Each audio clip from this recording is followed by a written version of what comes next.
ನಿಲ್ಲಿಸೋಕ್ಕಾಗೋದಿಲ್ಲ. ಆದರೆ ಪ್ರೀತಿ ಅನ್ನೋದು ಸಾವಿನಕ್ಕಿಂತ ಸ್ಟ್ರಾಂಗ್ ಐತಿ.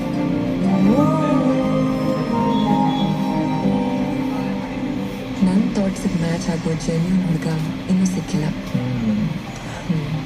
ಅವ ಯಾರಿರ್ತಾನೋ ಏನೋ ಗೊತ್ತಿಲ್ಲ, ಆದ್ರೆ ಲಕ್ಕಿ ಅಂತೂ ಇರ್ತಾನೆ.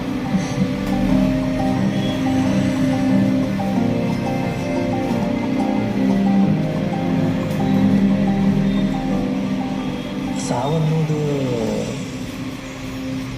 ಜನರನ್ನ ಪ್ರೀತಿಯಿಂದ ಸಪ್ರೇಟ್ ಮಾಡ್ಬೋದು, ಆದ್ರೆ ಅವ್ರ ನಡುವೆ ಇರೋ ನೆನಪುಗಳನ್ನು ಕಿತ್ಕೊಳ್ಳೋಕೆ ಅದ್ರ ಕಡೆ ಸಾಧ್ಯ ಇಲ್ಲ.